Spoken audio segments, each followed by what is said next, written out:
This presentation is prepared to introduce the draft OCP Development Permit Area DPA Design Guideline Update with a focus on agriculture, particularly the protection of farming DPA and how other DPAs interact with agricultural lands. In this presentation, we'll provide brief project background and timeline, introduce the draft DPA framework and key proposed changes, and then focus on DPAs most relevant to agricultural land. We'll close with Phase 1 engagement themes and next steps, including how PAAC feedback will inform refinement. Staff introduced the DPA update to APC in March 2025 and to Committee of the Whole in September 2025, followed by 2 public open houses. Focus engagement with Starlip and Sayout First Nations and the environmental group were held in March 2026. The draft guidelines were introduced to Committee of the Whole on April 20th, 2026, and we are now moving into the next phase of engagement and refinement, where PAAC input is an important part of the process. I will walk through the draft DPA framework at a high level, starting with environmental protection DPAs and then moving to form and character DPAs. Our proposed approach recognizes DPAs into 2 main categories, environmental protection and form and character. Environmental DPAs include marine upland and seaward, riparian and aquatic ecosystem, sensitive terrestrial ecosystem, and 2 new DPAs, hillside and wildfire interface, along with the recently adopted protection of farming DPA. Form and character DPAs include intensive residential, multi-unit family residential, commercial mixed-use, destination commercial, and service commercial. Light industrial DPA was initially considered for removal following council notice of motion. However, it was subsequently reinstated as a part of the current update through council motions on April 20th. The existing marina DPA is also removed and integrated to the marine upland and seaward and commercial mixed-use DPAs. We'll now move into the environmental protection DPA and highlight key proposed changes, with the focus on where these DPAs overlap with agricultural lands and how those interfaces are intended to work in practice. The marine upland and seaward DPA focuses on protecting the marine environment, shoreline, and adjacent upland area. Key changes include consolidating the marina and marine shoreline DPAs, addressing inconsistencies in shoreline buffers, and improving alignment with provincial and federal shoreline government regulation. The draft proposes extending the seaward buffer from 30 meters to 300 meters while maintaining a 15-meter inland buffer, and includes guidelines for docks, private moorage, marinas, public access, shoreline development, environmental protection, and shoreline-related form and character. This DPA focuses on protecting freshwater ecosystems and fish habitat. Key updates include alignment with provincial requirements such as the riparian areas protection regulation, clear professional reporting triggers, and updated mapping based on the most current information. The sensitive terrestrial ecosystem DPA is intended to minimize disturbance to sensitive terrestrial ecosystems and prevent habitat loss and fragmentation.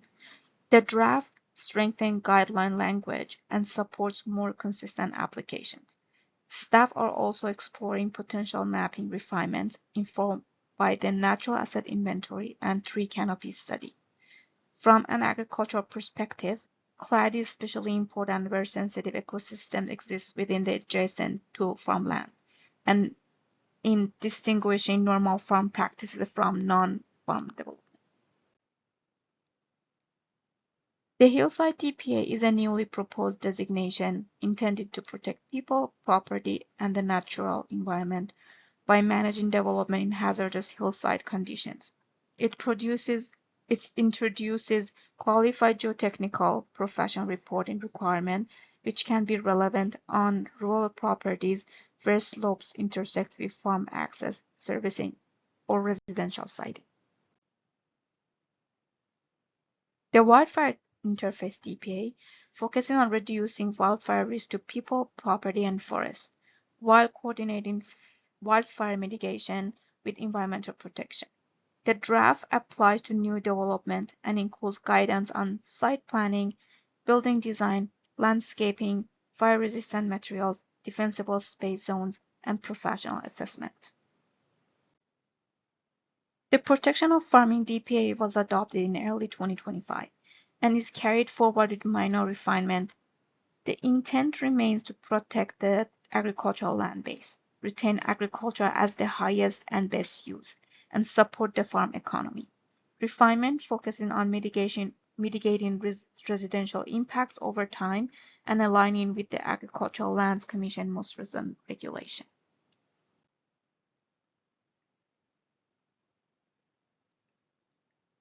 We'll now shift to the form and character DPAs, which guide building form, site planning, and how development contribute to streetscapes and neighborhood character, recognizing that the BC Building Code takes precedence. This slide summarizes updates across the form and character DPAs, including Bill 44 alignment, best design practices, updated housing typologies and mapping, and improved clarity and usability. Worth noting that the district engaged architect and landscape architect professionals to review the form and character guidelines, focusing on site planning, public realm interface, landscaping and vegetation, buffers and transitions, green infrastructure, and identifying missing topics to improve clarity and usability. This slide highlights that farmland is influenced not only by the protection of farming DPA, but also by environmental DPA and form and character DPAs that shape adjacent development. Agricultural outcomes depend on how these tools work together, particularly around residential setting, fragmentation, buffers, and clarity for applicants. This slide summarizes the existing framework, protecting agricultural land, supporting the farm economy, and minimizing conflict with residential uses.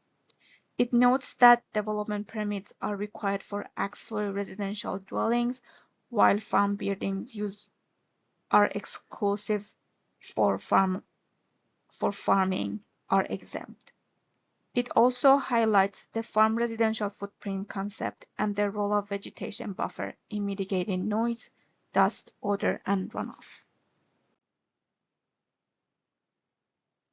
The draft clarifies alignment with current ALC regulation, provides clear development permit triggers, particularly when a new principal dwelling is proposed, and reinforces ALC size and setting expectations.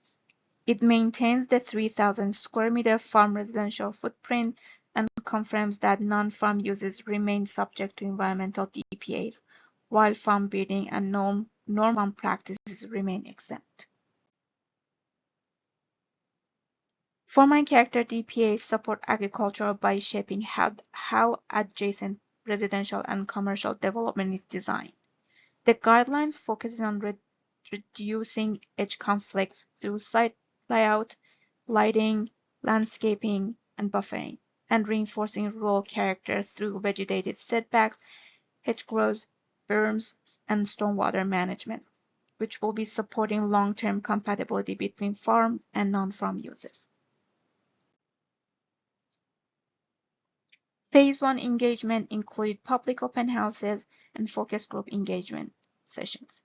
Key themes included marine shoreline development and cumulative impact, alignment between wildfire interface measures and environmental protection, riparian protection on agricultural land, light industrial scope, indigenous cultural practices and values, and practical needs such as clarity, education, and early land alteration consideration. These themes are informing what we are bringing into phase 2 for refinement.